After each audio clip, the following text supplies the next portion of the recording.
भावांनो, काल पुन्हा गेलतो आम्ही हिंद केसरीच्या मैदानावर आणि तिथला माहोल तर तुम्हाला माहितच आहे, एकदम खतरनाकच होता. कारण आज रंगणार होती आपल्या सगळ्यांच्या आवडत्या पैलवानांची म्हणजेच एसीपी विजय चौधरी सरांची कुस्ती. पहिली कुस्ती तर त्यांनी एकदम सहज मारली. त्यानंतर चालू झाली ऐतिहासिक लढत, पैलवान महेंद्र गायकवाड विरुद्ध पैलवान विजय चौधरी. दोन्ही बाजूने एकदम जबरदस्त ताकद आणि खतरनाक डावपेच.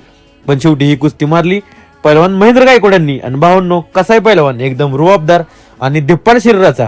कुस्तीनंतर विजय सरांनी मीडियाला बाईट दिली आणि सगळ्या तरुणांना मोटिवेशन दिलं. त्याच वेळी दिसलं आपल्याला आपल्या सातारच्या मातीतले एकदम दमदार पैलवान किरण भगत. एवढा मोठा पैलवान असून पण स्वभाव एकदम साधा आणि नम्र. मग त्यांच्यासोबत फोटो काढून निघालो आम्ही घरी. आणि आज रविवार असल्यामुळे जिमला सुट्टी होती म्हणून जरा उशिरा सुटलो.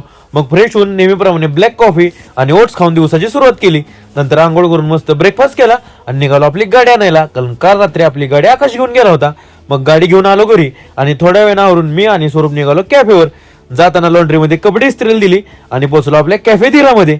थोड्या वेळानं पाणी संपलं होतं म्हणून मी आणि तुषार निघालो पाणी आणायला. मग आर्यन शेटकडून एकदम गार पाण्याचा जार भरून घेतला आणि पोहोचलो कॅफेमध्ये. त्यानंतर आली फ्राईज आणि मिल्कशेकची ऑर्डर. मग पहिल्यांदा आपले क्रिस्पी फ्राईज बनवले, त्यानंतर बनवला आपला थिक मिल्कशेक. आणि हा भाऊ पण आपला व्हिडिओ बघून आला होता म्हणून त्याचा पण एक छोटासा व्हिडिओ घेतला. थोड्या वेळाने आले 3 कोल्ड कॉफीची ऑर्डर. मग काय नेहमीप्रमाणे आपलं सगळे मटेरियल घेऊन बनवली कॉफी.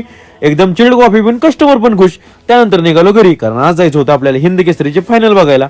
मग घरी पोहोचल्यावर थोडा वेळ टीव्ही बघत बसलो आणि तेवढ्यात घरच्यांनी कॉफी आणि मॅगीचं नियोजन लावलं होतं. मग नेहमीप्रमाणे घेतली आपली ब्लॅक कॉफी आणि संपवला आजचा दिवस. आजच्यासाठी एवढंच. व्हिडिओ आवडला असेल तर तुमच्या ह्या भावाला नक्की फॉलो करा.